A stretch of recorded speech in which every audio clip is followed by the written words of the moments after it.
Hello, this is Dylan Miller on Daily Dose of Dylan, Google Podcasts, Spotify, iHeartRadio, or Spreaker.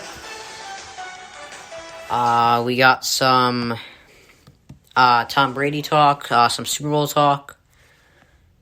I'm going to give my top 10 players of this game. I feel like I should start doing that for every playoff game next year, because I did it for the Packers-Rams just to prove how much more of a win it should have been for the Packers. I kind of like doing that, so I'm gonna do that for every playoff game next year. But that's not what's coming up now. Another thing that is coming up is I'm gonna address some of the Beal situation. I will tell you how the Bucs can after the Chiefs. That's a basic rundown, but here we go. So, Brady said that he is grateful to have Bill Belichick. And honestly, I think what's happening right now, I don't think we should be criticizing Bill Belichick because of how good Brady's doing right now. Because I think what Brady said, he's like, I am nowhere without Belichick. Because I believe that, because how does a 6th-round pick come into the NFL? I believe, what was the record in 2001 when he joined there? I think it was I don't even know, but he comes in for Drew Bledsoe. They go 11-5. So Brady went 11-3. Because hold on. Did they start off?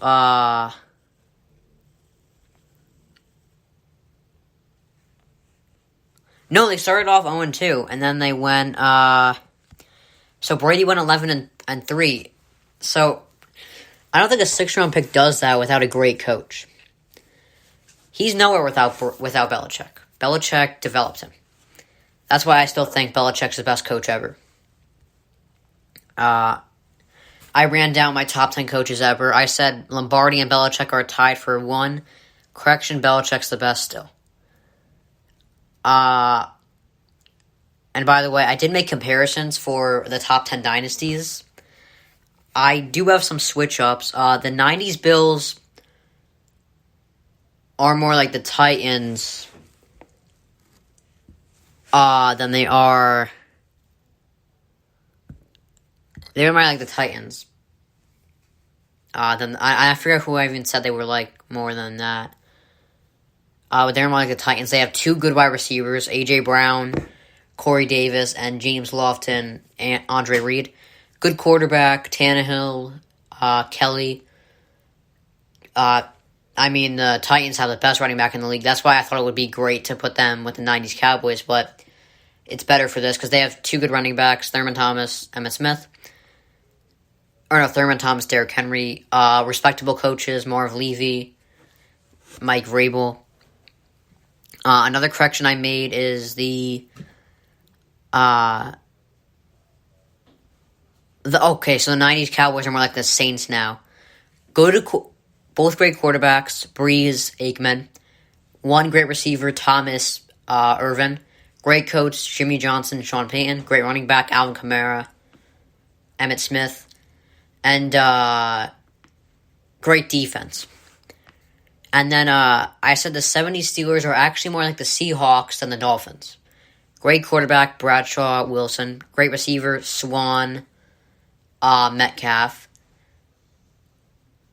Pretty good running back, Franco Harris, Chris Carson. And great defense and great coach. All right, so that's just the rundown there. But anyway, so Brady's a very nice guy. He's gracious. Ex-teammates love him. He's still a hated player, and I hate him. I hate him. Not as a person, as a player, because I was watching Colin Cowherd today, and I agree with him a lot, as you could see, because I say a lot of the stuff he says. I give him credit, though. I give him credit. I have to give him credit, because if I don't, then I'm just stealing his ideas. So I was watching his show today, and I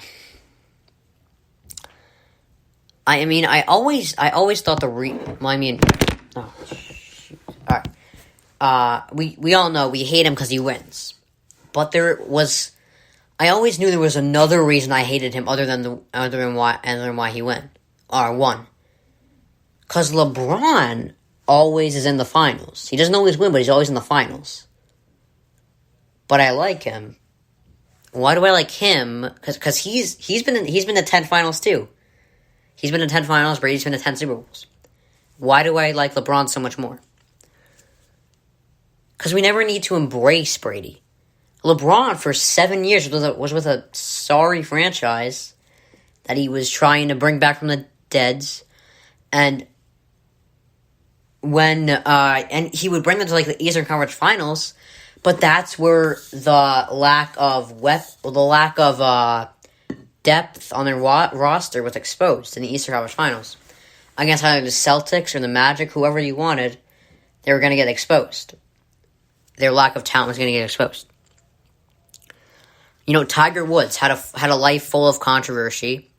His Masters comeback is so loved, and I don't follow golf, so I don't really care as much about it, but it was so recognized just because he had to come back from so much.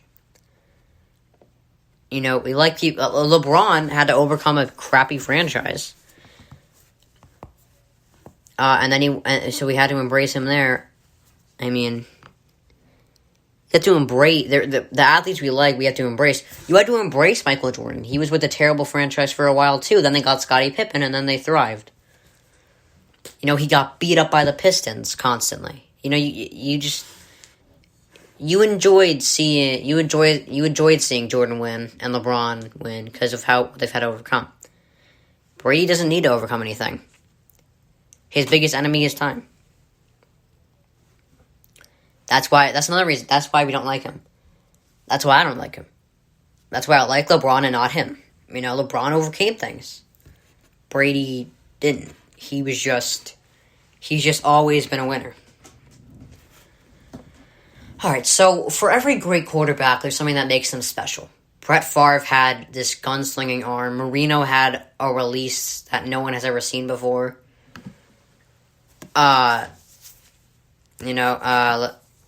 Montana had this come from behind winning thing here. Well, actually, many of the best quarterbacks like Brady, Elway, Montana, the scoreboard was irrelevant. They played better from behind than they played with a lead. It was awesome to watch. Peyton Manning, he had this, he was able to go up to the line, read the defense, adjust the plays, call audibles. He was his own coach. There's something about every quarterback that makes him special. Mahomes, just like Brady, Elway, and Montana, don't care about the scoreboard. He can overcome things so easily. He's 15-4 when he throws multiple picks. That's an insane stat. Brady threw 3 picks. He's thrown multiple picks in a lot of postseason games.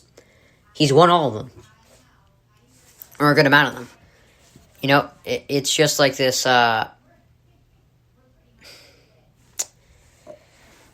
I like Rodgers, but I don't think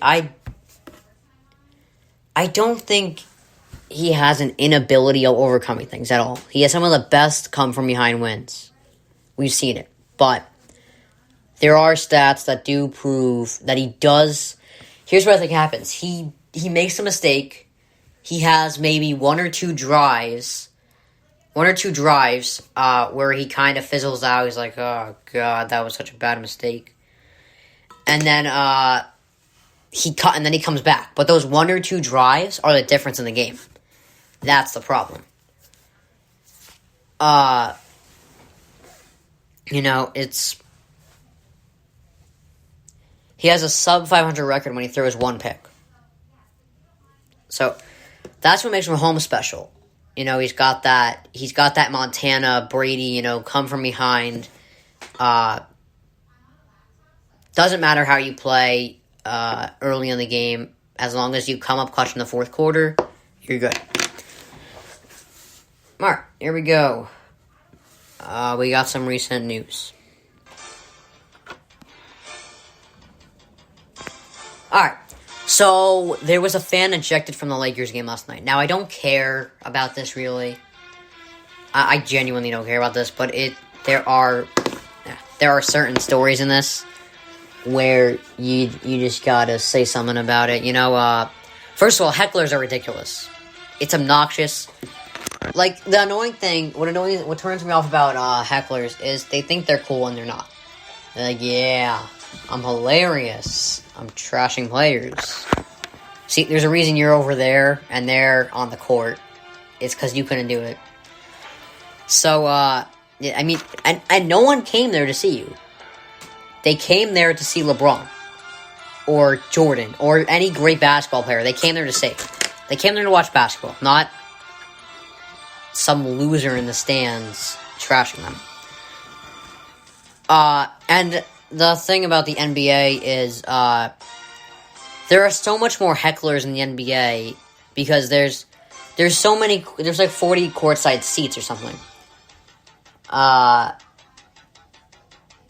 In the NFL and MLB, you're fairly distanced from players. You can yell what you want, but the players are hardly going to hear you.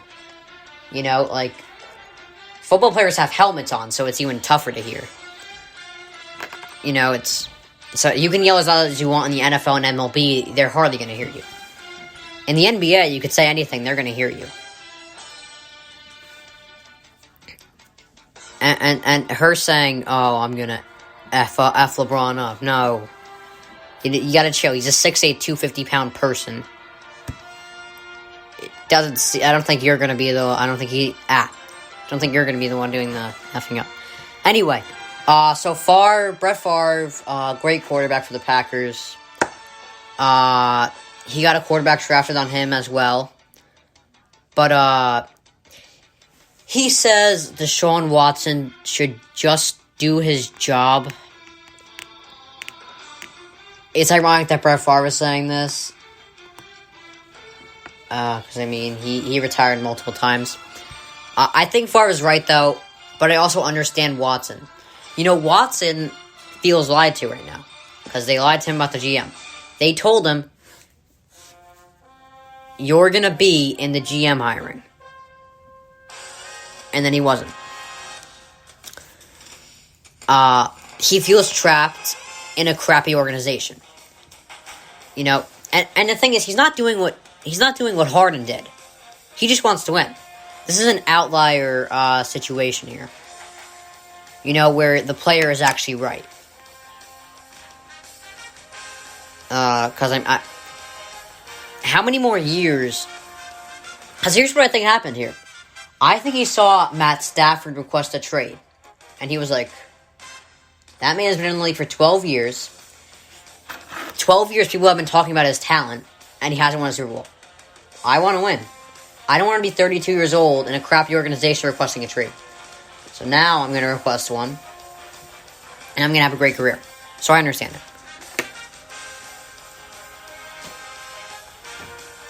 So Gronk says he always had a good relationship with Belichick. But since he left, Belichick and him they've lost touch. It makes sense. This is what Bill does. He's not like, alright, you're leaving, but I'm going to stay holding your hand. No, you're leaving. Goodbye. I don't care. He operates that way. And honestly, Bill and Gronk are not the same person. Gronk is the least Belichick person ever. He's always his own personality. Belichick is just like, if you look at his interviews, it's just like, yeah, he's like mumbling. I can hardly understand him. It's just inevitable that when you leave Belichick, you're going to lose touch. Especially a guy like Gronk, because they cannot be more different. Alright.